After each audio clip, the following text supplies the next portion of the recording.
আল্লাহ রাব্বুল আলামিন পবিত্র কুরআনুল কারীমের ৭ নং সূরা সূরাতুল আ'রাফ এর ১১ নম্বর আয়াতে বলেন, বিসমিল্লাহির রহমানির রহিম। আল্লাহ রাব্বুল আলামিন বলছেন, ওয়ালাকাদ খালাকনাকুম সুম্মা সাওয়ারনাকুম সুম্মা কুলনা লিল মালাইকাতি ইসজুদু লিআদম ফাসাজাদু ইল্লা ইবলিস লাম ইয়াকুম মিনাস সাজিদিন। আল্লাহ রাব্বুল আলামিন বলছেন, ওয়ালাকাদ খালাকনাকুম, নিঃসন্দেহে আল্লাহ রাব্বুল আলামিন সেই সত্তা যিনি তোমাদেরকে সৃষ্টি করেছেন। সুম্মা সাওয়ারনাকুম, এরপর তোমাদেরকে আকৃতি দান করেছেন, সুন্দর অবয়ব কাঠামো দান করেছেন, দৈহিক কাঠামো। সুম্মা কুলনা লিল মালাইকাতি ইসজুদু লিআদম, এরপরে আল্লাহ রাব্বুল আলামিন সমস্ত ফেরেশতাদেরকে বলেছেন যে তোমরা আদমকে সিজদা করো।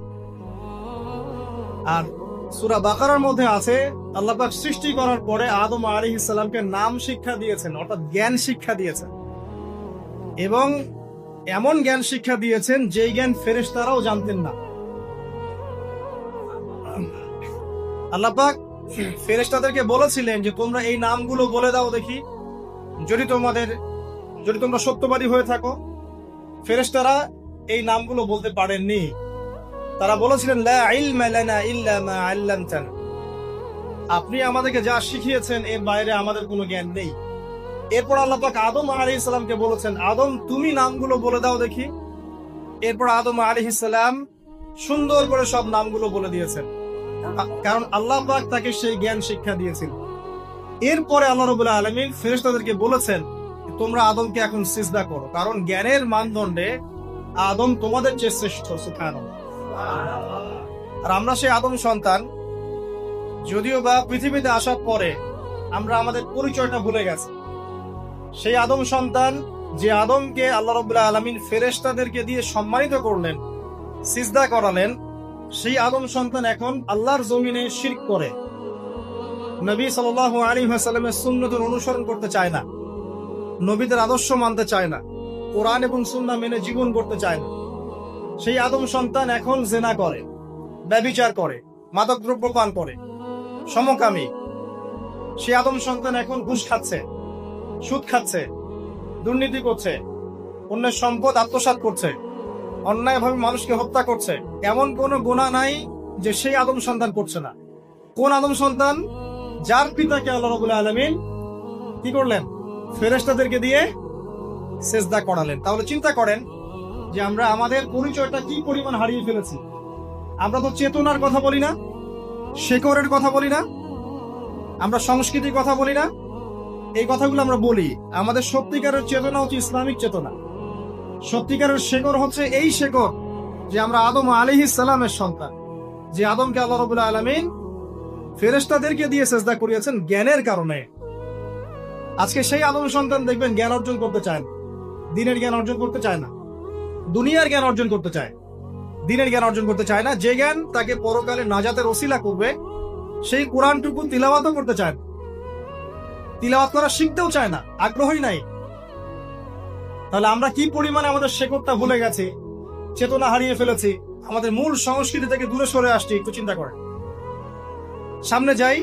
আল্লাহ রাব্বুল আলামিন বলছেন, এরপর সুন্দর আকৃতি দিয়ে আদমকে আমি ফেরেশতাদেরকে দিয়ে সিজদা করালাম। ফাসাজাদু, সবাই সিজদা করল, প্রত্যেকটা ফেরেশতা কি করলো? সিজদা করল। ইল্লা ইবলিস, কে সিজদা করলো না? ইবলিস। ইবলিস সিজদা করলো না। ইবলিস কে ছিল? সে কিন্তু কোনো ফেরেশতা ছিল না। সে ছিল একজন জিন। কানা মিনাল জিন্নি, সূরা কাহফে আল্লাহ পাক বলেছেন কানা মিনাল জিন্নি, সে জিনদের একজন ছিল। ঠিক আছে? সে আল্লাহ রাব্বুল আলামিনের এত বেশি ইবাদত করেছিল যে আল্লাহ রাব্বুল আলামিন তাকে এক পর্যায়ে ফেরেশতাদের উপরে একটা দায়িত্বশীল বানিয়ে দিয়েছিল। ঠিক আছে? তো কিন্তু তার মনের ভিতরে একটা কিবর বা অহংকার ছিল, যে অহংকারের কারণে সে কিন্তু আল্লাহ পাকের এই নির্দেশটা পালন করলো না, লঙ্ঘন করলো। আমরা সামনে যাই।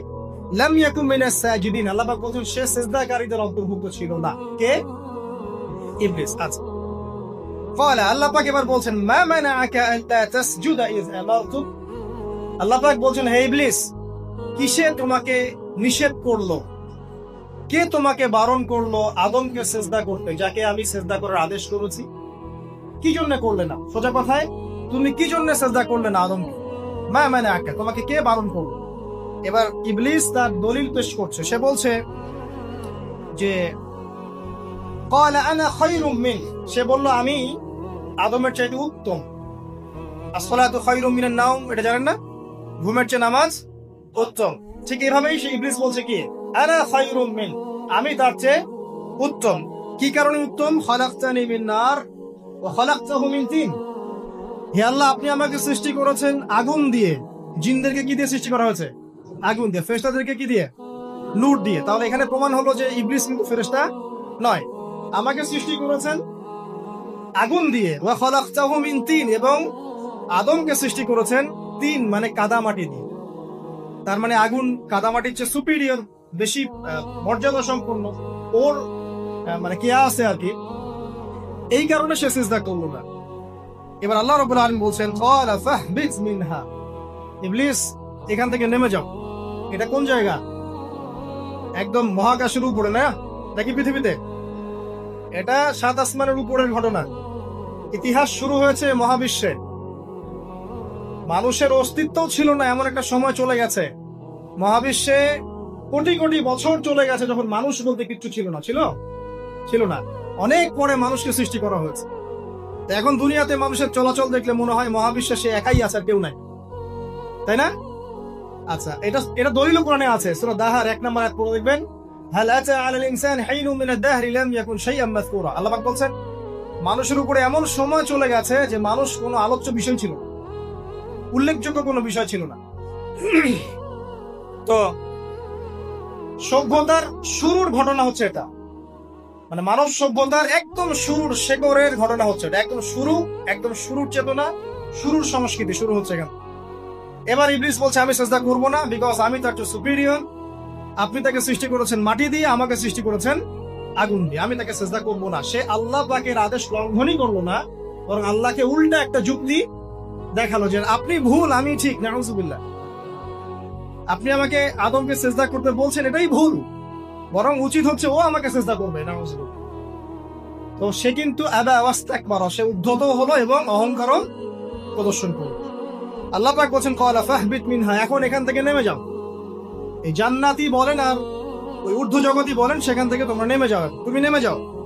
ফামা ইয়াকুনু লাকা আন তাতাকাব্বারা ফিহা, এখানে দাঁড়িয়ে তুমি অহংকার করবে এই অধিকার তোমাকে দেওয়া হয় নাই। সোজা কথা, আল্লাহ পাক বলছেন এখানে দাঁড়িয়ে তুমি অহংকার করবে এই অধিকার তোমাকে দেওয়া হয়নি। আল্লাহ পাক অহংকারীকে পছন্দ করেন?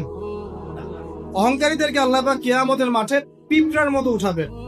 তাদের আকৃতি মানুষের সমান হবে না, ছোট ছোট কালো পিঁপড়ার মতো হবে, এবং অন্ধকার ওদেরকে ঢেকে নিবে। তো আমাদের মনে যাদের অহংকার আছে, আল্লাহর ওয়াস্তে অহংকার ছেড়ে দেই। অহংকার ইলমেরও থাকতে পারে। একজনের অনেক বড় ইলমি ডিগ্রি সার্টিফিকেট আছে, অমুক ফারেক তমুক ফারেক, অমুক মুহাদ্দিস অমুক মুফাসসির, ডাবল ডিগ্রি, এটার অহংকার থাকতে পারে, ঠিক আছে? আবার অনেকের টাকা পয়সার অহংকার থাকে, অনেকের ক্ষমতার অহংকার থাকে, আবার এখনকার মেয়েদের সৌন্দর্যের অহংকার থাকে না? এক এক মানুষের এক একটা অহংকার। অহংকারের ডেফিনেশনটা কি? একজন সাহাবী নবী সাল্লাল্লাহু আলাইহি ওয়াসাল্লামকে বলছেন, ইয়া রাসূলুল্লাহ, আমি পছন্দ করি আমার গায়ের পোশাকটা সুন্দর হোক, আমার জুতা সুন্দর হোক, ঠিক আছে, আমার সুগন্ধি ভালো হোক, দামি হোক। এটা কি অহংকারের পরিচয়? নবী সাল্লাল্লাহু আলাইহি ওয়াসাল্লাম বলছেন না, এটা অহংকারের পরিচয় নয়। বরং অহংকারের পরিচয় হচ্ছে অন্য মানুষকে তুচ্ছ তাচ্ছিল্য করা, এক, আর দুই হচ্ছে সত্যকে প্রত্যাখ্যান করা। মনে থাকবে অহংকারের সংজ্ঞা কি? এক, অন্য মানুষকে তুচ্ছ তাচ্ছিল্য করা, আর দুই, সত্যকে প্রত্যাখ্যান করা। এখন সত্য কি? আইনস্টাইনের থিওরি সত্য, নাকি পিথাগোরাস উপপাদ্যই সত্য, নাকি আমাদের পশ্চিমারা যে সেকুলারিজম, কমিউনিজম, ডেমোক্রেসি ইত্যাদি ইত্যাদি, ন্যাশনালিজম, এগুলো দিয়ে দিয়েছে মতবাদগুলো, এগুলি চূড়ান্ত সত্য? সায়েন্সই কি চূড়ান্ত সত্য? চূড়ান্ত সত্যটা কি আসলে? এক কথায় সূরা কাহফের 29 নম্বর আয়াতে সত্যের সংজ্ঞা আছে। কত নম্বর আয়াতে? সূরা কাহফের 29 নম্বর আয়াতে আল্লাহ পাক বলেন ওয়াকুলিল হাক্কু মির রাব্বিকুম, হে নবী আপনি বলে দিন সত্য সেটাই, ন্যায় অন্যায়ের চূড়ান্ত মানদণ্ড সেটাই, হক বাতিলের চূড়ান্ত মানদণ্ড সেটাই। কোনটা? যেটা তোমার রবের পক্ষ থেকে নাযিল হয়েছে। আমাকে বলেন যে রবের পক্ষ থেকে কি নাযিল হয়েছে? একসময় তাওরাত নাজিল হয়েছিল না, ওটাই হক ছিল। ওই সময় কি ছিল? সেটাই হক ছিল। জাবুর ওই সময়ের কি ছিল? হক। ইনজিল ওই সময়ের হক ছিল। এখন কি আছে আমাদের কাছে? কোরআন এবং এর ব্যাখ্যা হচ্ছে হাদিস। কিয়ামত পর্যন্ত কি অন্য কোন শরীয়ত আসবে? অন্য কোন নবী আসবে? কেউ যদি বলে যে অমুকে নবী হবে, সে কি মুসলিম না কাফের? তাহলে কোন সন্দেহ আছে? যদি কেউ দাবি করে যে মুহাম্মদ সাল্লাল্লাহু আলাইহি ওয়াসাল্লাম শেষ নবী নন, আরো নবী আসতে পারে, নাউজুবিল্লাহ, এবং এই কুফরি আকীদায় বিশ্বাসীকে কেউ যদি কাফের মনে না করে, সেও কাফের হয়ে যেতে পারে। বুঝতে পারছেন? আসেন, তো অহংকারের সংজ্ঞাটা আমরা জেনে নিলাম যে সত্যকে প্রত্যাখ্যান করা, আল্লাহর ওহীকে প্রত্যাখ্যান করা, মানে কোরআন এবং সুন্নাহ থেকে সরে আসা, এটাকে মিথ্যা মনে করা, বা অন্য কোনো মতবাদকে কোরআন সুন্নাহর সমকক্ষ মনে করলেও কুফরি হয়ে যায়। এরকম মনে করে অন্য একটা মতদর্শ, একটা দর্শন, একটা ফিলোসফিক্যাল থট বা একটা স্কুল অফ থট কোরআন সুন্নাহর চেয়ে ভালো নয়, কিন্তু কোরআন সুন্নাহর সমমানের, এটাও যদি কেউ মনে করে, কাফের। কথা কি বুঝতে পারছেন? এটা হচ্ছে অ্যাবসলিউট ট্রুথ, মানে এটা সত্যের একদম সর্বোচ্চ স্টেজ, এর উপরে আর কিছু নাই। ভুলে গেছিলাম ভাই। আচ্ছা, এবার আসেন, আমরা অহংকারের সংজ্ঞা জানলাম, সত্যের সংজ্ঞাও জানলাম। এখানে ইবলিস কি করছে? সে অহংকার প্রদর্শন করছে। সে আল্লাহকে বলছে আপনি ভুল, আমি ঠিক। আদমকে সে তুচ্ছ তাচ্ছিল্য করলো এবং সত্যকে প্রত্যাখ্যান করলো, দুটোই কিন্তু ইবলিস করলো এখানে। আসেন, আল্লাহ পাক বলছেন ফাখরুজ, এখান থেকে বের হয়ে যাও হতভাগ। ফাখরুজ মানে উখরুজ মানে বের হও, অতএব ফাখরুজ, এখান থেকে বের হয়ে যাও। ইন্নাকা মিনাস সাগিরিন, তোমার অহংকার করার কোনো সুযোগ নাই এখানে, তুমি তো ছোট পুত্র। ইন্নাকা মিনাস সাগিরিন, সাগির মানে কি? তুমি এখান থেকে, তুমি বের হয়ে যাও এখান থেকে, তুমি একজন ক্ষুদ্র সত্তা, তোমার এখানে অহংকার করার কিছু নাই।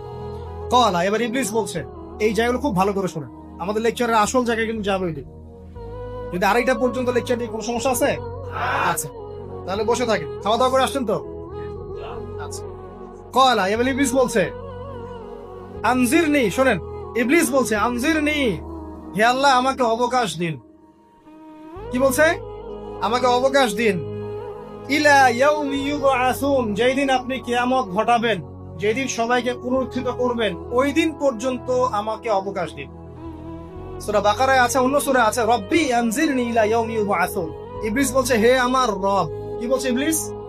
হে আমার রব। ইবলিস কি তাহলে আস্তিক না নাস্তিক? কথা বলেন, ইবলিস কি আস্তিক না নাস্তিক?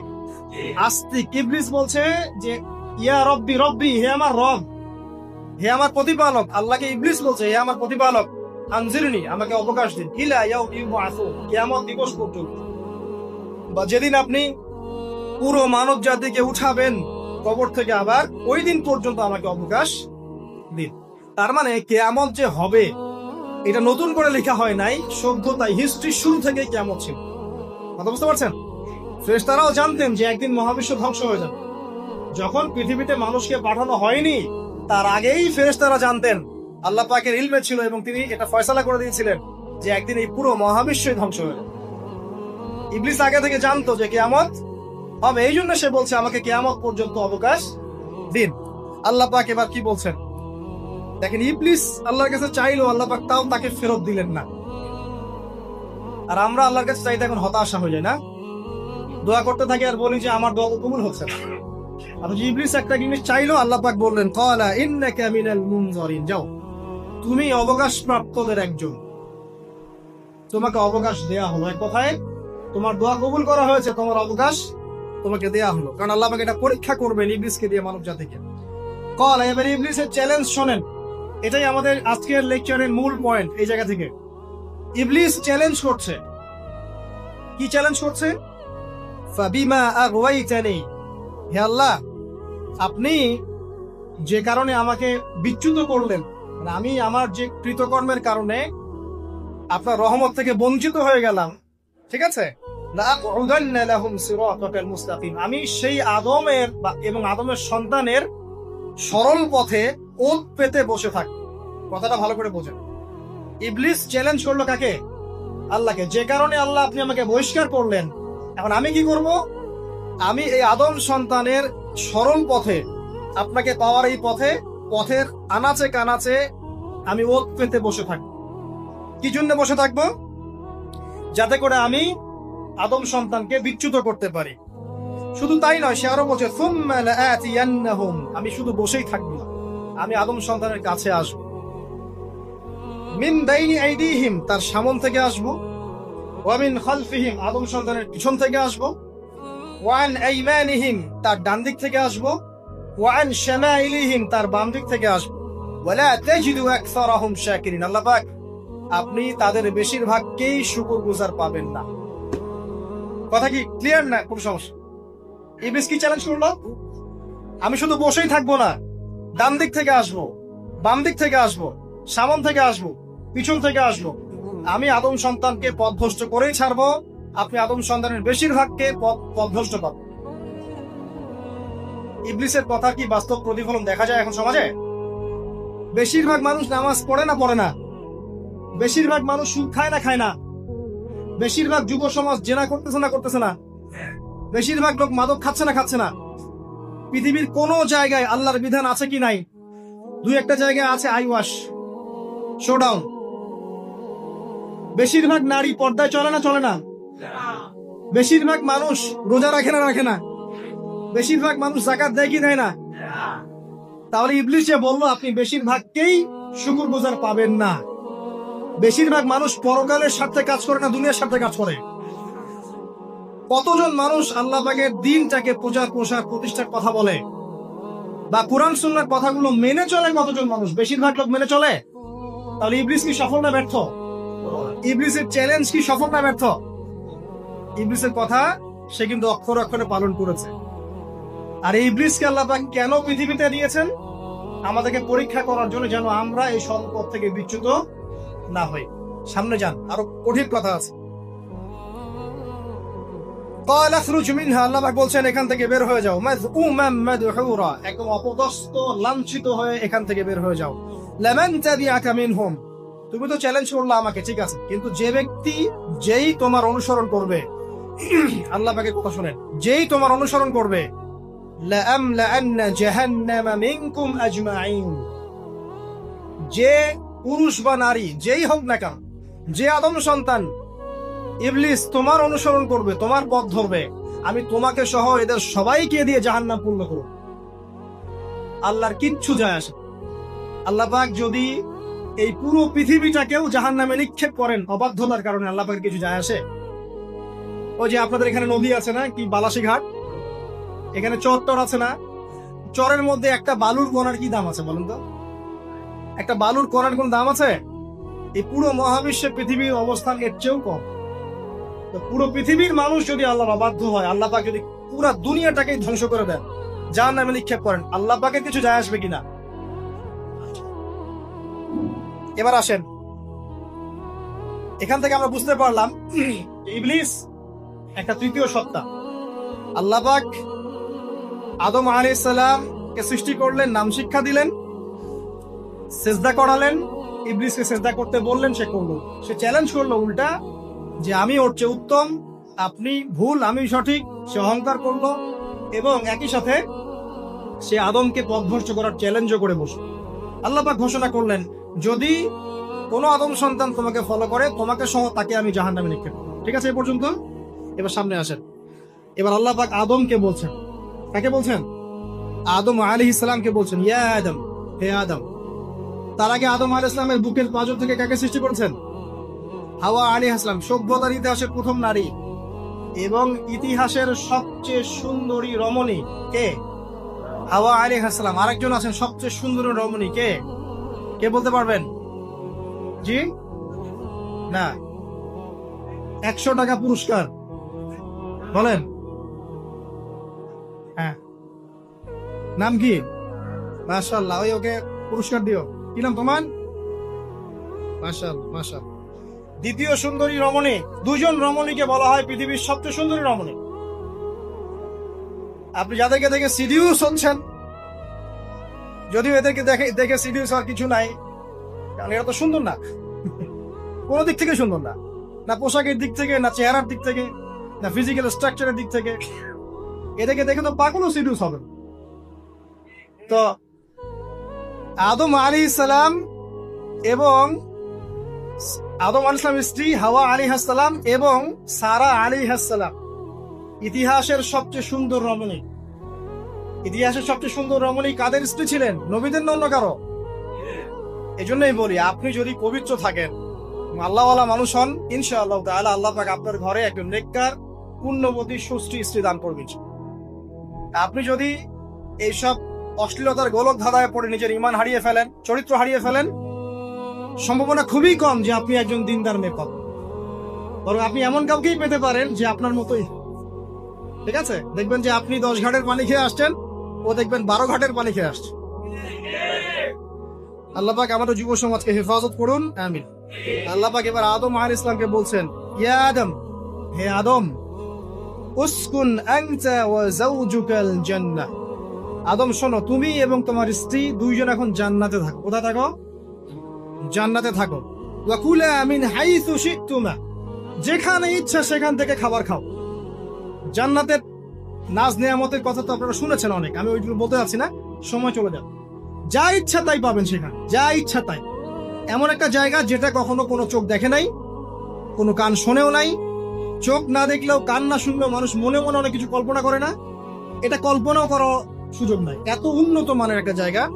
তোমরা দুজন এখানে থাকো, জান্নাতের যে কোনো জায়গায় যাও, খাওয়া দাওয়া করো, কোনো সমস্যা। কিন্তু ওয়ালা তাকরাবা হাদিহি শাই, মানে কি, এই যে গাছটা আছে, এই গাছের কাছে যেও। একটা শর্ত খালি দিলাম, গাছের কাছে যেও। গাছের নাম কি এগুলো আমাদের আলোচনার বিষয় না। বিষয়টা হচ্ছে আল্লাহ পাকের আদেশটা কি। গাছটা আম গাছ হতে পারে, জাম গাছ হতে পারে, কদু গাছ হতে পারে, যে কোনো গাছ হোক, এটা নিয়ে আমাদের কোনো মাথা ব্যথা নাই। মাথা ব্যথা হচ্ছে আল্লাহ পাকের আদেশ, এই গাছের কাছে যেও না, বাস যেও। আচ্ছা, ফাতাকুনা মিনাজ জালিমিন, যদি চলে যাও তোমরা দুজন এখানে, তাহলে তোমরা দুজন কিন্তু জালেম হয়ে যাবে। আল্লাহ পাকের হুকুম অবাধ্য করলে মানুষ কি হয়ে যায়? জালেম হয়। এই জন্য আমরা দোয়ায় বলি, আল্লাহুম্মা ইন্নী যালামতু নাফসি, বলি না? হে আল্লাহ, আমি আমার নফসের উপর জুলুম করেছি। রব্বানা যালামনা আনফুসানা, বলি না? আল্লাহ, আমরা আমাদের উপর জুলুম করেছি। আমরা যখন পাপ করি মানে আমরা জুলুম করে ফেলছি। তো তোমরা দুজন এই গাছের কাছে যেও না, যদি যাও তাহলে জুলুম করে ফেলবে এবং জালেম হয়ে যাবে। এবার ইবলিস তো আর বসে নাই, সে তো চ্যালেঞ্জ করেছে, করে নাই? আচ্ছা, এবার ইবলিস কি করছে? ফাওয়াসওয়াসা লাহুমা শাইতান, এবং ইবলিস এবার এদের দুজনকে ওয়াসওয়াসা প্রদান করতে শুরু করলো। ইবলিস কি করলো? ওয়াসওয়াসা প্রদান করতে শুরু করলো।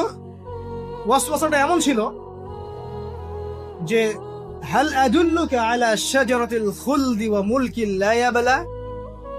ইবলিস এসে আদম এবং হাওয়া আলাইহিমা সালাম তাদেরকে উস্কে দিতে লাগলো যে, আমি কি তোমাদেরকে এমন কোন গাছের কথা বলবো যেই গাছের ফল খেলে তোমরা চিরস্থায়ী হয়ে যাবে, কখনো মরবে না, এবং এমন রাজত্ব পাবে যে রাজত্বের কোনো ক্ষয় নাই। ইবলিসের টোপটা কি দেখলেন? চিরস্থায়িত্বের টোপ এবং কিসের টোপ? রাজত্বের টোপ। এটা সূরা তাহার মধ্যে আছে। অন্য সূরায় আছে যে, আমি কি বলে দিব এমন গাছের কথা যেই গাছের ফল খেলে তোমরা ফেরেশতা হয়ে যাবে, কখনো মরবে না। তাহলে চিরস্থায়িত্বের টোপ এবং এই যে কিসের রাজত্বের এই যে টোপ, এই দুইটা হচ্ছে মানুষকে আল্লাহর পথ থেকে ডিসিভ করার একটা মানদণ্ড। কথা বুঝতে পারছেন? এই পৃথিবীতে যত মানুষ পথভ্রষ্ট হয়ে গেছে তার জন্য হয়েছে অনেকেই, আর অনেকে চিরস্থায়িত্বের জন্য হয়েছে। ফেরাউন নমরুদ চিরস্থায়িত্বের লোভে পড়ে পথভ্রষ্ট হয়নি? আর ওই সময় থেকে শুরু করে এখনকার বিশ্বে যারা ক্ষমতাধর, এরা কি ক্ষমতার দাপটে পথভ্রষ্ট হচ্ছে না? এই দুটো হচ্ছে মানুষকে পথভ্রষ্ট করার মাধ্যম। ইবলিস খুব ভালো করেই জানতো। এটা কথা বলি নাই, যখন আদম আলাইহিস সালামকে তৈরি করে রাখা হয়েছে, সৃষ্টি করে রাখা হয়েছে, ইবলিস এর চারপাশে রাউন্ড দিচ্ছিল, তাওয়াফ করছিল, তাওয়াফ। এবং মানব শরীরের এবং মানব মস্তিষ্কের, মননের দুর্বল পয়েন্টগুলো সে ফাইন্ড আউট করছিল। কারণ সে কিন্তু অনেক জ্ঞানী ছিল, সে কিন্তু প্রচন্ড জ্ঞানী ছিল, এখনো কিন্তু সে প্রচন্ড জ্ঞানী, এবং তার অভিজ্ঞতার ঝুলি এখন অনেক বেশি, তাই না? ওর বয়স হয়ে গেছে না এখন, প্রচুর বয়স। তো তাওয়াফ করে করে সে মানুষের দুর্বল জায়গাগুলো ফাইন্ড আউট করেছে। একটা হচ্ছে পেট, একটা প্রবৃত্তি, একটা হচ্ছে নারীর প্রতি আসক্তি, ঠিক আছে, একটা ক্ষমতার লোভ, একটা চিরস্থায়িত্বের লোভ। এগুলো হচ্ছে মানুষের দুর্বল জায়গা।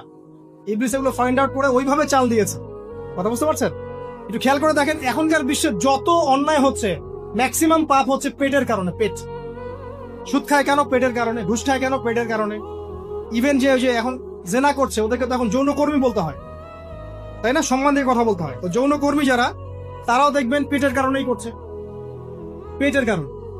তারপর দেখবেন মানুষের সম্পদ আত্মসাৎ, ওই যে ছেলে মেয়ে বাল বাচ্চার জন্য। পেট মানে মূল জিনিসটা কি? পেট। এবং চিরস্থায়িত্ব, ক্ষমতার দাপট আর প্রবৃত্তির দাসত্ব, এগুলো হচ্ছে মানুষের সবচেয়ে দুর্বল পয়েন্ট। দেখবেন ম্যাক্সিমাম পাপ হচ্ছে মেয়েদের কারণে। মেয়েদের কারণে না? মেয়ের পিছনে, মেয়ের পিছনে আপনি চলে গেছেন, এখানে আত্মহত্যা করছে কেউ, কেউ এখানে আপনার জেনা করছে, কেউ ধর্ষণ করছে, কেউ পরকে লিপ্ত হচ্ছে, মানে মেয়েরই কোনো পাপ। ওই যে বলে না, দুইটা পাপ যাকে পেয়ে গেছে তার লাইফটা ক্র্যাশড। একটা হচ্ছে মেয়ে, একটা হচ্ছে টাকা। অর্থ সম্পদের লালসা যার মধ্যে পেয়ে বসেছে, এর জীবন শেষ। আর যার মেয়ের নেশা আছে, মেয়ের নেশা যার মধ্যে আছে, এর জীবন শেষ। একে আপনি হেদায়েতের পথে আনতে পারবেন না ইল্লা মাশাআল্লাহ, আল্লাহ পাক যদি না চান। আসেন, ইবলিস তাওয়াফ করছিল এবং সে কিন্তু টোপ দিল, চিরস্থায়িত্বের টোপ দিল। এবং কিসের টোপ দিল? ফেরেশতা হয়ে যাবে, অমর হয়ে যাবে। এবার আমাদের পিতামাতা আদম এবং হাওয়া আলাইহিস সালাম তারা কিন্তু ফল খেয়ে ফেললেন। আর এটা এমন নয় একবার ওয়াসওয়াসা দিয়েছে বাস খেয়ে ফেলেছেন, এমন নয়। কন্টিনিউয়াসলি সেই কাজটা করেছে। একটা মানুষ যখন জেনা করে, ইবলিস কি একবার এসে বললেই কেউ জেনা করে ফেলে? আস্তে আস্তে কিন্তু মানুষ জেনার পথে যায়। ওই যে প্রথমে অনেকদিন একটা লেকচার দিয়েছিলাম না, প্রথমে গার্লফ্রেন্ড বয়ফ্রেন্ড একটা সম্পর্ক হয়, তাই না? তারপর কথাবার্তা হয়, মোবাইল ফোন এক্সচেঞ্জ করে, নোট এক্সচেঞ্জ করে, কফি খায়, আস্তে আস্তে ডেটিং এ যায়, পরে দেখবেন এক পর্যায়ে গিয়ে জানা এভাবে। আর যারা ধর্ষক, এতে ডাইরেক্ট অ্যাকশন, এত সময় নাই, ডাইরেক্ট। তো ইবলিস প্রতিটা পাপ মানুষকে ধাপে ধাপে করা। দেখবেন ইবলিস এখানেও কিন্তু আমাদের পিতামাতাকে ধাপে ধাপে ওইদিকে নিয়ে গিয়েছিল। এবার আসেন, আমাদের পিতামাতার ফল খেয়ে ফেললেন, এই জায়গাটা খুব ভালো করে বোঝান। এই ফল খাওয়াটা আল্লাহর অবাধ্যতা না। আল্লাহ পাক বলেছিলেন না যে জালেম হয়ে যাবে, আল্লাহ পাকের অবাধ্য হলেন। অবাধ্যতার ফলাফলটা কি হলো এবার শোনেন। আমরা সবাই জানি অবাধ্যতার ফলাফল কি, আল্লাহ পাক জান্নাত থেকে নামিয়ে দিয়েছেন, তাই তো? এর আগে আরেকটা ফলাফল হয়েছে। এই ফলাফলের সাথে আমাদের বর্তমান সময়কার যে ইস্যুটা চলছে, পোশাক, নারী, সংস্কৃতি, হাবিজাবি, হ্যাঁ, বেহায়াপনা, বেলাল্লাপনা, এই ইস্যুটা এখানে জড়িত। এটা আমারও বুঝতে এবং খুঁজে পেতে সময় লেগেছে। আমরা সবাই পড়েছি স্টুডেন্ট লাইফে, আদম এবং হাওয়া আলাইহিস সালাম আদেশ লঙ্ঘন করেছেন, সাথে সাথে আল্লাহ পাক জান্নাত থেকে কি করেছেন? নামিয়ে দিয়েছেন। ইবলিসকেও নামিয়ে দিয়েছেন, তারপরে হায়াত দিয়েছেন, এখানে পরীক্ষা করছেন, এই তো। এখানে আল্লাহ পাক দেখবেন আমাদের আমল কেমন, আমল ভালো হলে আবার জান্নাতে, খারাপ হলে আবার জাহান্নামে। কিন্তু এর আগেও একটা ঘটনা ঘটেছে। যে মুহূর্তে আমাদের পিতামাতা ফল খেয়েছেন গাছের কাছে গিয়েছেন, আল্লাহ পাকের আদেশটা লঙ্ঘন করেছেন, সাথে সাথে তাদের গায়ের পোশাকটা খুলে পড়ে গেছে। আমি বুঝাতে পারি নাই? পুরো মহাবিশ্বের প্রথম লজ্জা, প্রথম অপমান, প্রথম শাস্তি, ঠিক আছে, আল্লাহর অবাধ্যতার প্রথম পরিণাম, লজ্জাহীন ভাবে গা থেকে কাপড় খসে পড়ে যাওয়া, ন্যাংটা হয়ে যাওয়া, ন্যাংটা। বাংলা ভাষায় বুঝতে পারছেন? প্রথম শাস্তি, প্রথম অবাধ্যতা এবং প্রথম অবাধ্যতার পরিণতি পুরো মহাবিশ্বে সভ্যতা শুরু থেকে শেষ পর্যন্ত প্রথম অ্যাক্সিডেন্ট, বা এই যে আমরা বলছি পরিণতি, পাপের পরিণতি, অবাধ্যতার পরিণতি, সেটা হলো গা থেকে কাপড় খুলে যাও। এই কথা আল্লাহ পাক বলছেন এখানে, লিইউবদিয়া লাহুমা মা উরিয়া আনহুমা মিন সাওয়াতিহিমা। ইবলিস তোমাদের পিতামাতাকে এই গাছের কাছে নিয়ে গিয়ে ফল খাইয়ে তাদের গা থেকে পোশাক খুলে ফেলে দিয়েছে। এবার কি বুঝতে পারছেন যে ইবলিস এখন বিশ্বে কি করছে?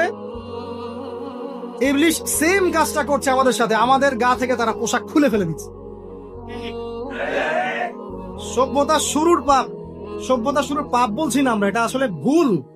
সভ্যতার শুরুতে আদম এবং হাওয়া আলাইহিস সালাম যে ভুলটা করেছেন, তার যে পরিণতি হয়েছে, সেটা এটা ছিল না যে জান্নাত থেকে পৃথিবীতে নামিয়ে দেয়া, বরং পরিণতি এটা ছিল তাদের গা থেকে প্রথম কাপড় খুলে গেছে, তারা নগ্ন হয়ে গেছে। ইবলিস সর্বপ্রথম আমাদের বাবা মাকে নগ্ন করেছে প্রলোভন দিয়ে, ক্ষমতার প্রলোভন, চিরস্থায়িত্বের প্রলোভন দিয়ে। আজকের বিশ্বেও কি ইবলিসের দোসররা সেম কাজটা করছে না? আজকের বিশ্বেও কি ইবলিসের মানুষরূপী দোসরগুলা সেম কাজটাই করছে না? সেম কাজটা করছে। আমাদের গা থেকে ওরা পোশাক খুলে ফেলছে, এরপর আল্লাহ পাক জান্নাত থেকে নামিয়ে দিয়েছে। আগে কিন্তু এটা হয়নি, আগে পোশাক খুলেছে। এরপর কি হয়েছে জানেন? শোনেন, আল্লাহ পাক وقال ما نهاكما ربكما عن هذه الشجرة إلا أن تكونا ملكين أو تكونا من الخالدين। ইবলিস বলছিল যে তোমাদের রব তোমাদেরকে এই গাছের কাছে যেতে নিষেধ করেছে এই কারণে যে তোমরা এখানে গেলে মালাক হয়ে যাবে, চিরস্থায়ী হয়ে যাবে। وقاسمهما إني لكما لمن الناصحين। ইবলিস বলছিল যে আমি আল্লাহর কসম করে বলছি আমি তোমাদের শুভাকাঙ্ক্ষী। ফাদাল্লাহুমা বিগুরুর, ওদেরকে তারা পথভ্রষ্ট করলো, ইবলিস তাদেরকে পথভ্রষ্ট করলো। ফালাম্মা যাকাশ শাজারা, যখন তারা গাছের কাছে গেলেন, বাদাত লাহুমা সাওআতুহুমা, তাদের লজ্জাস্থানটা উন্মুক্ত হয়ে গেল, কাপড় খুলে পড়ে গেল। এটাই বলতে যাচ্ছিলাম। ওয়াতাফিকা ইয়াখসিফানি আলাইহিমা মিন ওয়ারাকিল জান্নাহ, এবং আদম এবং হাওয়া আলাইহিমা সালাম জান্নাতের গাছের পাতা ছিঁড়তে লাগলেন এবং সেই পাতা দিয়ে লজ্জাস্থান ঢাকতে লাগলেন। আপনার বাবা আপনার মাকে যদি কেউ রাস্তায় নগ্ন করে ফেলে আপনার কেমন লাগবে? আপনি কি করবেন তার ইজ্জত সম্মান বাঁচানোর জন্য? আমাদের পিতা মাতাকে ইবলিস জান্নাতে নগ্ন করে দিয়েছিল এবং আমাদের পিতা মাতা জান্নাতের পাতাগুলো ছিঁড়ে ছিঁড়ে লজ্জাস্থানকে আবৃত করতে শুরু করে। ওয়ানাদাহুমা রাব্বুহুমা, এবং আল্লাহ পাক বলছেন এবার আল্লাহ পাক তাদের দুজনকে ডাকলেন, ডেকে বলে আলাম আনহাকুমা আন তিলকুমা শাজারা, হে আদম এবং হাওয়া তোমাদের দুজনকে কি আমি বলি নাই যে এই গাছের কাছে যাবে না? ওয়াকুল লাকুমা ইন্নাশ শাইতানা লাকুমা আদুউম মুবিন, আমি কি তোমাদেরকে বলি নাই নিশ্চয়ই শয়তান তোমাদের স্পষ্ট প্রকাশ্য শত্রু? ক্বালা, এবার তারা তাদের ভুল বুঝতে পারলেন। আল্লাহ পাকের কত দয়া মানুষের প্রতি দেখেন। ইবলিসও আল্লাহর অবাধ্য ছিল, আল্লাহ পাক তাকে বহিষ্কার করে কাফের বানিয়ে দিয়েছেন, চিরস্থায়ী লানত করেছেন। আমাদের পিতা মাতাও ভুল করেছেন, বাট আল্লাহ পাক তাদেরকে চিরস্থায়ী জাহান্নামী করেন নাই। আল্লাহ পাক তাদেরকে দয়া পরবশ হয়ে ক্ষমা করে দিয়েছে। শুধু তাই নয়, আল্লাহ পাক এত মহব্বত করেন আদম সন্তানকে যে তওবা করার যে কালিমাটা, সেই কালিমাটাও আল্লাহ পাক আদম এবং হাওয়াকে শিখিয়ে দিয়েছেন। সুবহানাল্লাহ, কোন কালিমা দিয়ে তওবা করবো, কি পড়বো, এটাও তারা বুঝতে পারছিলেন না। আল্লাহ পাক শিখিয়ে দিয়েছেন। ক্বালা, তারা বলল রব্বানা, হে আমাদের প্রতিপালক, যালামনা আনফুসানা, আমরা আমাদের উপর জুলুম করেছি, নফসের উপরে।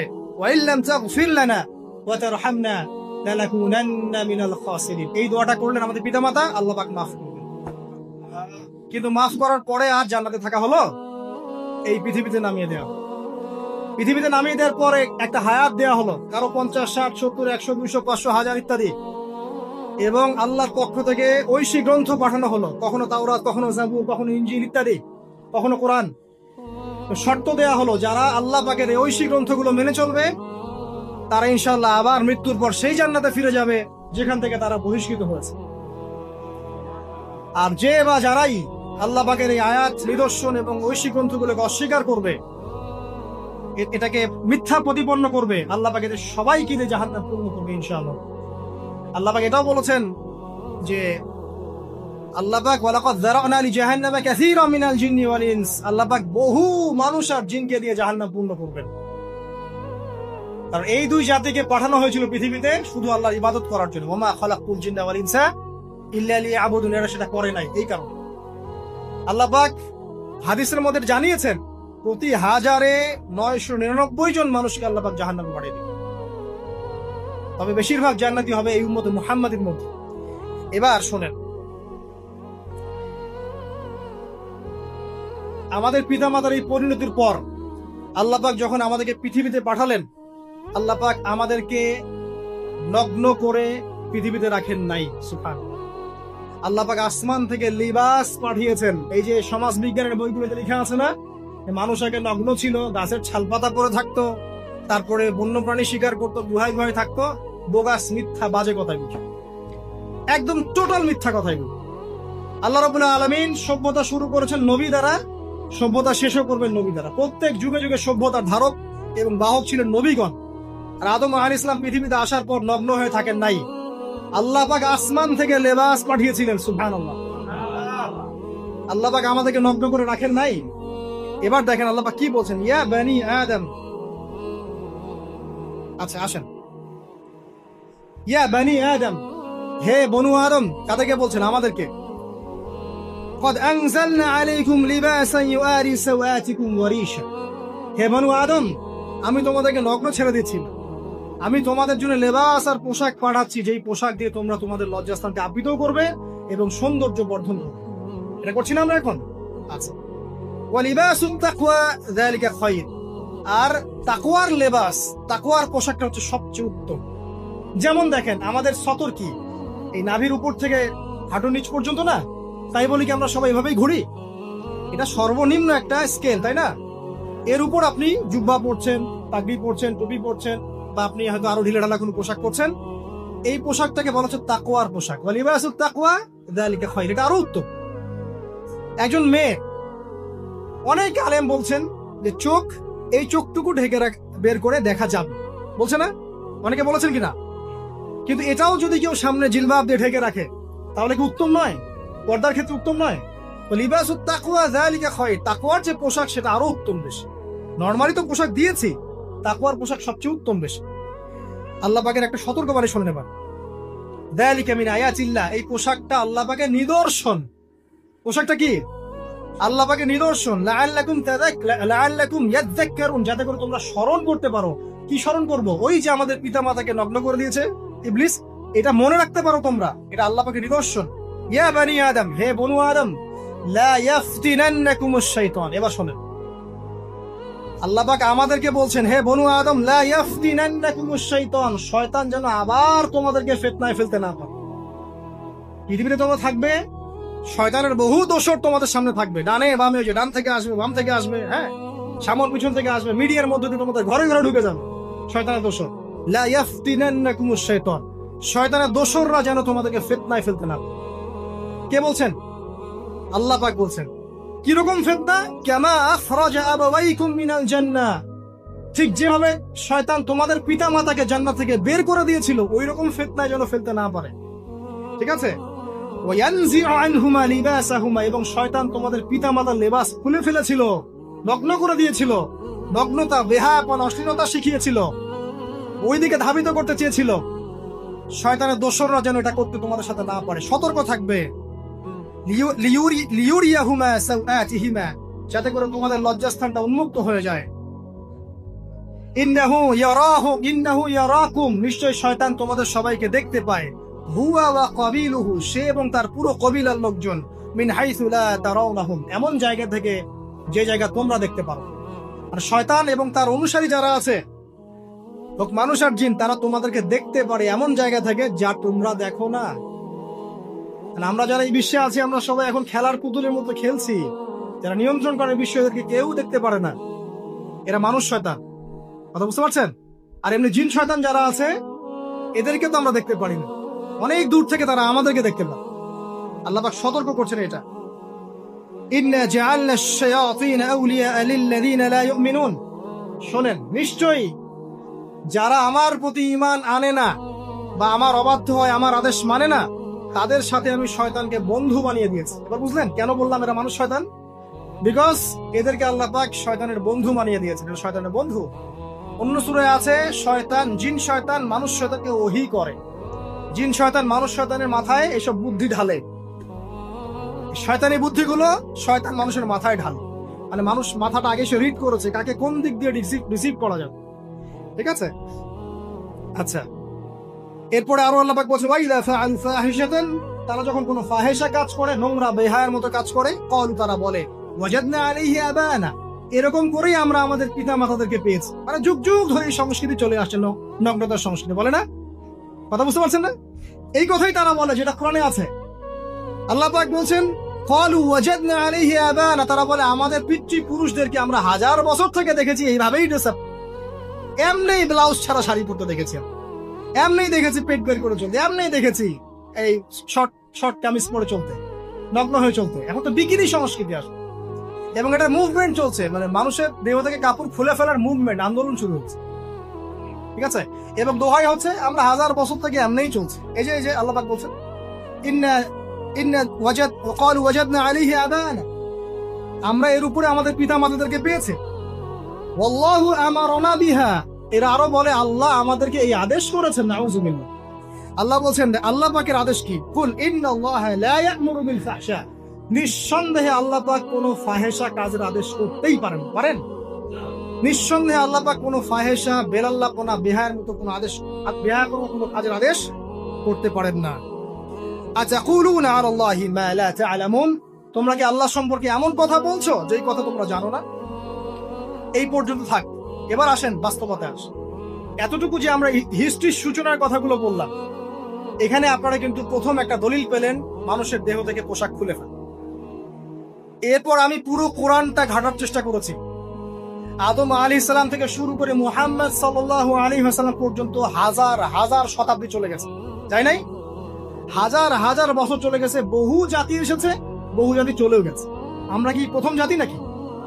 এর আগে কত জাতি পৃথিবীতে এসেছে, চলেও গেছে, গেছে না? আচ্ছা, কোরআন ঘেটে ঘেটে ক্লান্ত হয়ে যাওয়ার পর আমরা এমন কোন জাতি পাচ্ছি না যাদের কথা আল্লাহ পাক বলেছেন যে আমি তাদেরকে ধ্বংস করেছি অশ্লীলতার কারণে বা এই আপনার বেলাল্লাপনার কারণে বা ফাহেসা কাজের কারণে।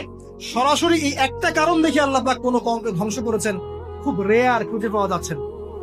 শুধু 3টা জায়গা বের করতে পেরেছি। কয়টা জায়গা? 3টা। 1 নম্বর দেখেন, আদম আলাইহিস সালাম পরে নূহ আলাইহিস সালাম না, এই জাতিটাকে আল্লাহ পাক ধ্বংস করেছেন না? এই ধ্বংসটাকে আল্লাহ পাক এই বেপরদামির কারণে করেছেন, অশ্লীলতার কারণে করেছেন, পোশাকের অপসংস্কৃতির কারণে করেছেন? করেন না, শিরকের কারণে করেছেন। কি কারণে? শিরক। আল্লাহ পাক সবাইকে ডুবিয়ে মেরেছেন, কিন্তু ওরা যে নগ্ন পোশাক পরে রাস্তাঘাটে চলাফেরা করতো এই কথাটা কিন্তু আল্লাহ পাক বলেন। তার মানে ওদের পাপ এটা ছিল না। এরপর ইব্রাহিম আলাইহিস সালামের কওম কি এই কারণে ধ্বংস হয়েছে? অশ্লীলতার কারণে ধ্বংস হয়েছে? বেহায়াপনার কারণে ধ্বংস হয়েছে? নগ্নতার সংস্কৃতির অপচর্চার কারণে ধ্বংস হয়েছে? না, শিরকের কারণ। আদ জাতি এই কারণে? না। সামুদ জাতি এই কারণে? না। একটা জাতি পাওয়া যায়, তার নাম কওমে লূত। কি নাম? কওমে লূত। এই লূত কওম ছিল সমকামী। তারা মেয়েদের সাথে বিবাহ বন্ধনে আবদ্ধ হতো না, বরং ছেলেতে ছেলে ছেলে জেনা করতো না। এই একটা জাতি পাচ্ছি ইতিহাসে যারা অশ্লীলতার কারণে, ফাহেসা কাজের কারণে, সমকামিতার কারণে, নোংরামির কারণে আল্লাহ পাক পুরো উপরে উঠিয়ে নিচে নামিয়ে ধসিয়ে দিয়েছে। এই একটা জাতি পেলাম। আর একটা জাতি পাওয়া যায়, তার নাম হচ্ছে বানু ইসরাইল। কি নাম? বানু ইসরাইল। আল্লাহ রাসূল সাল্লাল্লাহু আলাইহি ওয়াসাল্লাম বলছেন যে তোমরা দুনিয়া থেকে বেঁচে থাকো এবং নারীর ফিতনা থেকে বেঁচে থাকো। কারণ বানু ইসরাইল মানে মূসা আলাইহিস সালামের যে কওম ছিল, এই কওমের মধ্যে প্রথম ফিতনা দেখা দিয়েছিল মেয়েদের ব্যাপারে। এই একটা পেলাম যে মেয়েদের কারণে, বেহায়াপনার কারণে, অশ্লীল পোশাকের কারণে, নগ্নতার কারণে একটা সভ্যতাকে আল্লাহ পাক শাস্তি দিয়েছে। 2টা পাওয়া গেল, ঠিক আছে? 1, 2, একটা লূত, একটা হচ্ছে বানু ইসরাইল, ঠিক আছে? আর একটা পাওয়া যায় এটা জোর করে, সেটা হলো নবী মুহাম্মদ সাল্লাল্লাহু আলাইহি ওয়াসাল্লাম নবী হওয়ার ঠিক আগের সময়টা, যেটাকে আমরা কি বলি আইয়ামে জাহিলিয়াত। ওই সময়ে মেয়েদের জেনাটা ব্যাপক ছিল, ব্যভিচারটা ব্যাপক ছিল, পরকীয়াও ছিল, বৈবাহিক তেমন কোনো অধিকার ছিল না। এমনও হতো যে একটা মেয়ের সাথে 8-10 জন পুরুষ সহবাস করতো, করার পরে সেই মেয়ে যখন গর্ভবতী হতো, তার বাচ্চা প্রসব করার পর সেই মেয়ে 10 জনকে ডেকে দাঁড় করাতো, দাঁড় করিয়ে বলতো যে অমুকে হচ্ছে আমার এই বাচ্চার বাপ, তারপরে এর সাথে বিয়ে হতো। চিন্তা করতে পারেন? তো নারীদের যে বৈষয়িক অধিকার, ধর্মীয় অধিকার, আপনার পোশাকের অধিকার, শালীনতার অধিকার, সম্পত্তির অধিকার এগুলো ছিল না ওই সময়। এই একটা সভ্যতা পাওয়া যাচ্ছে। তাহলে 3টা আমরা বের করতে পারলাম, কথা ঠিক আছে? আচ্ছা, এবার আসেন এই 3টা সভ্যতার পর নবী সাল্লাল্লাহু আলাইহি ওয়াসাল্লাম যখন নবী হলেন, তখন তিনি সমস্ত অশ্লীলতার শেকড়টাকে উপরে ফেলে দিলেন। সভ্যতার ইতিহাস থেকে শুরু করে আমরা যত জাতির ধ্বংস দেখছি, এই ধ্বংসগুলো শিরকের কারণে হয়েছে, কুফরির কারণে হয়েছে, অবাধ্যতার কারণে হয়েছে। মাত্র কয়েকটা জাতির ক্ষেত্রে অশ্লীলতা, বেহায়াপনা, আপনার ফাহেসা কাজ, এগুলোর রিজন দেখানো হয়েছে।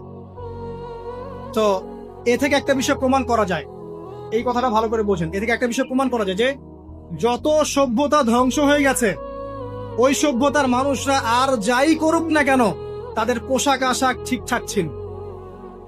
কথা বুঝতে পারছেন? যত সভ্যতা ধ্বংস হয়ে গেছে, আদ, সামুদ, নূহ, ফেরাউন, ঠিক আছে, যত সভ্যতা ধ্বংস হয়ে গেছে, তাদের আর যত পাপী থাক, হয়তো কেউ অহংকারী ছিল, কেউ কুফরি করেছে, কেউ শিরিক করেছে, হ্যাঁ, কেউ সন্তানদেরকে হত্যা করেছে, কেউ মানুষ হত্যা করেছে, কেউ জুলুম করেছে, কেউ অহংকার করেছে ইত্যাদি, কিন্তু তাদের পোশাক আশাক শতাব্দীর পর শতাব্দী ঠিকঠাকই ছিল। এটা নিয়ে আল্লাহ পাক কোরআনে খুব বেশি কথা বলেন। তার মানে বোঝা যায় যে এটা রিমার্কেবল কোনো কথা বলার বিষয় ছিল না, আল্লাহ পাক বলেন। অর্থাৎ যুগ যুগ ধরে মানুষের শালীনতার পোশাকটা ঠিকই ছিল, কারণ মানুষ জানতো যে তাদের পিতামাতাকে আল্লাহ পাক তাদের পিতামাতাকে ইবলিস নগ্ন করে দিয়েছিল জান্নাতে। এই কথাটা মানুষের মাথার মধ্যে ছিলই, এবং বিভিন্ন ধর্মগ্রন্থে এটার অস্তিত্ব আছে।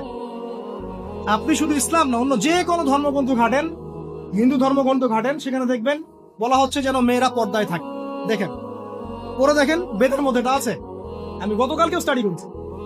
এবং খ্রিস্টান ধর্মগ্রন্থ পড়েন, সেখানে দেখবেন লেখা আছে, ওদের যে ওল্ড নিউ টেস্টামেন্টে আছে, দেখবেন যে যারা মাথার চুল দেখিয়ে বেড়ায় তাদের শাস্তির কথা বলা হয় যে চুল যেন কেটে দেয়া, ওদের ধর্মগ্রন্থে আছে।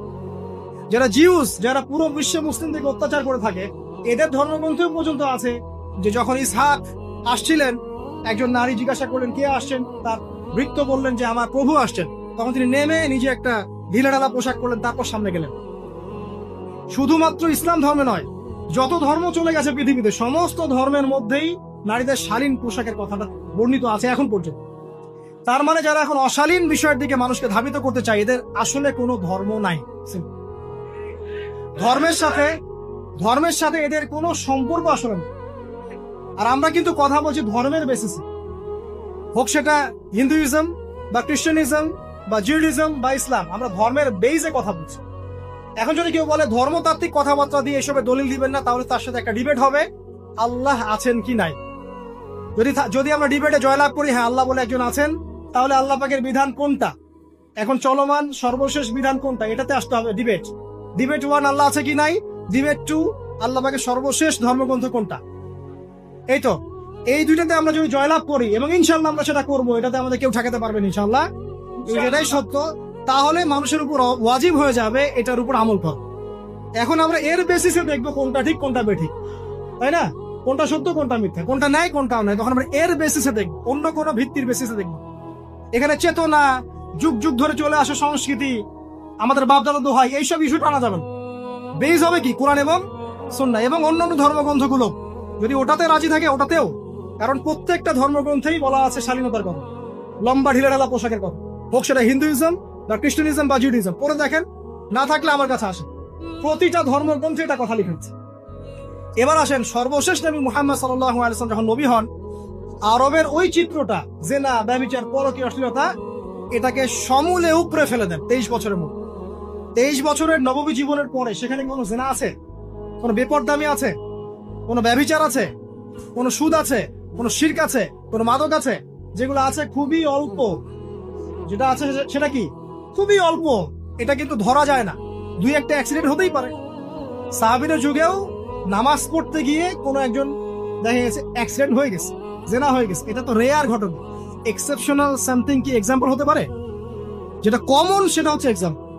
মানে আপনি বলবেন যে মেয়েদের শালীনতার কথা এবং এর কারণে ধর্ষণের সংখ্যা বৃদ্ধি হচ্ছে, কথা আপনি যখন বলবেন, কিছু মানুষ আপনাকে বলবে যে তাহলে বোরখাওয়ালা মেয়ে কেন ধর্ষিত হচ্ছে, তাহলে বাচ্চা কেন ধর্ষিত হচ্ছে। আপনাকে বলছি পরিসংখ্যানটা কতটুকু, কেন হচ্ছে সেটা আমরা জবাব দিব। আগে বলছি পরিসংখ্যান কতটুকু।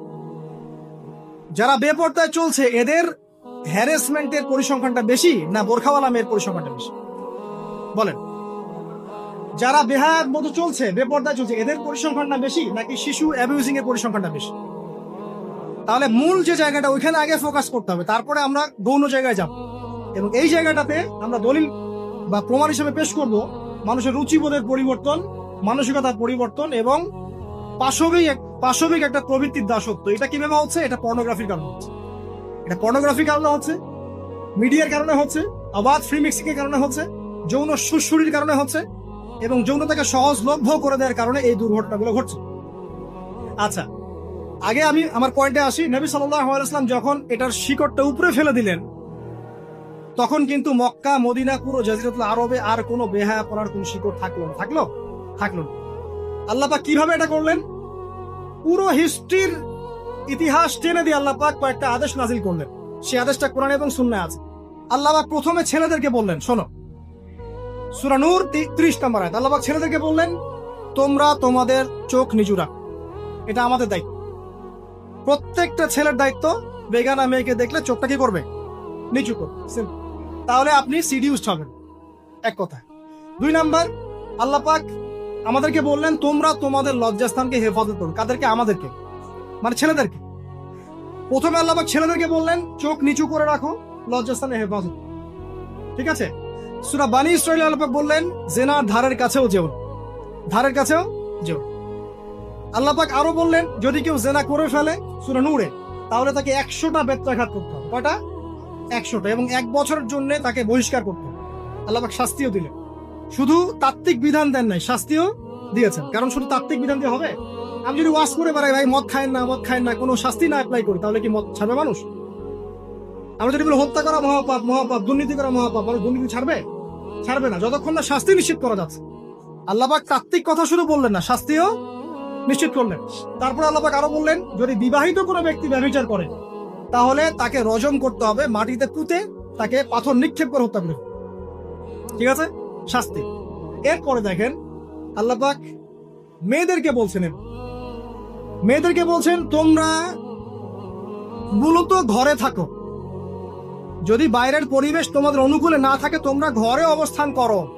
ওয়াকরনা ফি বুয়ুতিকুন্না ওয়ালা তাবাররুজনা তাবাররুজাল জাহিলিয়াতিল উলা। তোমরা মূলত ঘরে থাকো। জাহিলি যুগে মেয়েরা যেভাবে নিজেদেরকে প্রদর্শন করে বেড়াতো, এই কাজটা তোমরা করো না। যদি করো তাহলে সমাজে বেহায়াপনা, ফাহিশা বেড়ে যাবে, তোমরা নিজেরাই ক্ষতিগ্রস্ত হবে, যেটা ওরা হচ্ছে এখন। আচ্ছা, এরপর আল্লাহ পাক আরো বললেন হে নবী আপনি আপনার স্ত্রী এবং মুমিন নারীদেরকে বলেন তারা যদি বাহিরে যায় যেন জিলবাব দিয়ে তাদের পুরো বক্ষ দেশটাকে ঢেকে নেয়। তাহলে পোশাকের সংস্কৃতির শেকড় কোত্থেকে শিখবো? আমি কোত্থেকে শিখবো? আল্লাহ পাক কর্তৃক নাজিলকৃত সর্বশেষ ঐশী গ্রন্থ থেকে শিখবো নাকি? যে বইয়ের মধ্যে কোনো ভুল নাই সেটাই তো আমার শেখার মাধ্যম হবে নাকি? নাকি যে দর্শনে 1000টা ভুল সেটা শিখবো আমি? আল্লাহ পাক এখানে বলছেন মুমিন নারীদেরকে বলো বাইরে গেলে পরে তারা যেন জিলবাব দিয়ে, কাপড় দিয়ে সুন্দর করে বক্ষদেশ এবং ঢেকে রাখে। বোরখার কথা এখানে নাই শব্দে। ঠিক আছে, ঢেকে রাখা ঢিলে ঢালা পোশাকের কথা এসেছে। আচ্ছা আসেন, আল্লাহ পাক আরো বললেন যে তোমরা অমুক অমুক অমুক অমুক, যেমন আপনার বাবা, আপনার ভাই, আপনার এই যে সন্তান, এই যে মাহারাম যারা আছে এদের সামনে ছাড়া অন্যদের সামনে যখনই যাবে তোমরা কিন্তু হিজাব অবলম্বন। আল্লাহ পাক হিজাবের বিধান দিলেন, চক্ষু নিচু করতে বললেন, লজ্জাস্থানের হেফাজত করতে বললেন, এবং যদি এর পরেও কেউ ভুল করে ফেলে তাহলে আল্লাহ পাক শাস্তির কথা বললেন। আল্লাহ পাকের সিস্টেমটা সুন্দর হলো না? এই সিস্টেমটা নবী সাল্লাল্লাহু আলাইহি ওয়াসাল্লাম অ্যাপ্লাই করলেন, সমাজ থেকে সমস্ত জেনা ব্যভিচারের ভিত্তি উঠে চলে। সুবহানাল্লাহ বলবেন না? এটা হলো অবস্থা। তারপর দেখেন আল্লাহ রাব্বুল আলামিন শুধু পর্দার কথা বলেই ক্ষান্ত হলেন না, কারণ একটা বিধান দিলেই মানুষের সবকিছু সলভ হবে না। আল্লাহ পাক এর পাশাপাশি আমাদেরকে 5 ওয়াক্ত নামাজ পড়তে বললেন। ঠিক আছে, নামাজ পড়লে মানুষ ভালো হবে, নৈতিকতা শিখবে, আল্লাহর সাথে ক্লোজ সম্পর্ক হবে। আল্লাহ পাক কোরআন তেলাওয়াত করতে বললেন। ঠিক আছে, কোরআন মেনে চলতে বললেন। আল্লাহ পাক আমাদেরকে আল্লাহর জিকির করতে বললেন, নবীর সুন্নাহ মতো চলতে বললেন। আল্লাহ রাব্বুল আলামিন আমাদেরকে আল্লাহর যত অবাধ্যতা আছে, কি সমস্যা? আচ্ছা যেতে দেন। আমি যেটা বলতে চাচ্ছি যে আল্লাহ পাক শুধু পর্দার কথাগুলো বলেই একটা বিধান দিয়ে শেষ করে দিলেন না, কারণ শুধুমাত্র হিজাবের সাথেই পুরো সোসাইটির সমস্যাগুলো জড়িত না, এখানে আরো অনেক বিষয় আছে। যদি আপনি নৈতিকতা না শেখেন, একটা বোরখাওয়ালা মেয়েকে আপনি টিস করতে পারেন। ঠিক আছে, যদি আপনার মধ্যে আল্লাহর ভয় তাকওয়া না থাকে, আপনি কিন্তু একটা বাচ্চাকেও ধর্ষণ করতে পারেন, সুযোগ পেলে আপনি করে ফেলবেন। আপনার মধ্যে আল্লাহর ভয় না থাকলে আপনি কিন্তু গোপনে জেনা করতে পারেন বা পর্ন দেখতে পারেন। তাই আল্লাহ পাক শুধু হিজাবের বিধানটা দিয়েই ক্ষান্ত হলেন না, আল্লাহ পাক আনুষঙ্গিক আরো অনেক কথা বললেন যে তোমরা পবিত্র হও, বেশি বেশি আল্লাহর জিকির করো, 5 ওয়াক্ত সালাত নামাজে পড়ো, কোরআন তেলাওয়াত করো, নবীর সুন্নাহ মেনে চলো, দিনই কাজে ব্যস্ত থাকো, সৎ কাজের আদেশ করো, অসৎ কাজে নিষেধ করো। মানে এই সবগুলো কাজ যখন একসাথে হবে, আপনার মনটা কি হবে? পবিত্র হবে। আপনার মনের মধ্যে আল্লাহর নূর চলে আসবে। আপনার মনে আল্লাহর নূর চলে আসবে, তখন এইসব অন্ধকার বা এই যে জাহিলিয়াত গুলো আপনার কাছে ভালো লাগবে। যখন আপনার ইন্টারনাল যে সোলটা আছে, এটা যখন এনলাইটমেন্ট হবে আল্লাহর নূর দিয়ে, তখন আপনার কাছে এসব হারাম প্রিমিক্সিং, হারাম পরকিয়া, আপনার জেনা, আপনার ব্যভিচার, পর্ন, এগুলো বিভীষিকাময় মনে হবে, আপনার কাছে ভালো লাগবে। আল্লাহ পাক অন্তর জগৎটা পরিবর্তন করার জন্য আমাদেরকে এই সিস্টেম গুলো দিলেন। শুধু হিজাবই করবে not this is not necessary, এর সাথে আরো অনেক বিষয় থাকবে, নামাজ, রোজা, হজ, যাকাত, হ্যাঁ, হজ, উমরা, তাসকিয়া, জিকির আজকার, কোরআন তেলাওয়াত, আমর বিল মারুফ নাহি আনিল মুনকার, সব একত্রিত হবে। আবার হিজাবও চলবে। এরপরে যদি কেউ সীমা লঙ্ঘন করে শাস্তিও আছে। পুরো সিস্টেমটা সুন্দর না? এই সিস্টেমটা যখন আল্লাহ পাক তার রাসূল মুহাম্মদ সাল্লাল্লাহু আলাইহি ওয়াসাল্লামের মাধ্যমে লঞ্চ করলেন আরবের মধ্যে, আরবে না কোনো জিনা থাকলো, না কোনো ব্যভিচার, না কোনো মাদক, না কোনো পর্ন, না কোনো এই যে নারীর অবমাননা, কিছুই থাকবে। একটা মেয়ে 300 মাইল দূর থেকে এসে একা হজ করে চলে যেত, কেউ তার দিকে তাকাতো না। এমন যুগ চলে গেছে। মহিলা সাহাবী রণকৌশল মানে যুদ্ধের বর্ম পরে উহুদে যুদ্ধ করেছেন, কেউ তার দিকে তাকায়নি। তাকিয়েছে? তাকায়নি। এখন ওই যুগটা আপনি দেখেন, রাসূল সাল্লাল্লাহু আলাইহি ওয়াসাল্লামের যুগ, আবু বকর সিদ্দিক, ওমর ইবনুল খাত্তাব, ওসমান আলী, এই খুলাফায়ে রাশিদার স্বর্ণ যুগটাকে আপনি দেখেন। ওই যুগে আপনি রেপের হার কত পার্সেন্ট মহিলা রেপ হয়েছে? ওই যুগে কত পার্সেন্ট মেয়ে জেনায় লিপ্ত হয়েছে? ওই যুগে কত পার্সেন্ট ছেলে মেয়ে ধর্ষণ করেছে? ওই যুগে কত পার্সেন্ট নারীর শ্লীলতাহানি হয়েছে? কত পার্সেন্ট নারীকে টিজ করা হয়েছে? কত পার্সেন্ট মেয়েকে মার্ডার করা হয়েছে? কত পার্সেন্ট মেয়েকে যৌতুকের জন্য চাপ দেওয়া হয়েছে? একটু পরিসংখ্যানটা দেখেন আমাদেরকে। সভ্যতা করতে লাফাচ্ছেন। ওই সভ্যতায় যা হয়ে গেছে, নবী সাল্লাল্লাহু আলাইহি ওয়াসাল্লাম থেকে শুরু করে খোলাফায়ে রাশিদিন যা হয়েছে, এই পার্সেন্টেজ গুলোর সাথে বর্তমান পার্সেন্টেজকে মিলবে? ওই যুগে রেয়ার জেনা 2-1টা হয়েছে। মদ খেয়েছে মানুষ রেয়ার কয়েকজন, মানুষ ব্যভিচার করেছে রেয়ারলি 2-4 জন, 100 বছরে 2-4 জন। ওই যুগে দেখবেন মানুষ পরকীয়ার নামই জানতো না, সমকামীতে কি জিনিস মানুষ জানতোই না, শর্ট পোশাক, বিকিনি সংস্কৃতি কি মানুষ জানতো না। ঠিক আছে, আনকভার ইউ, এই যে মুভমেন্ট চলছে, এগুলোর মানে কি মানুষ জানতো না। জানতো? ওই যুগে কি মুসলিমরা পিছিয়ে ছিল? জ্ঞান বলেন, বিজ্ঞান বলেন, অর্থনীতি বলেন, রাজনীতি বলেন, সমরনীতি বলেন, অস্ত্রশস্ত্র বলেন, কোন সেক্টরে কি মুসলিমরা তখন পিছিয়ে ছিল কিনা? উত্তর দেন, পিছিয়ে ছিল না। তাহলে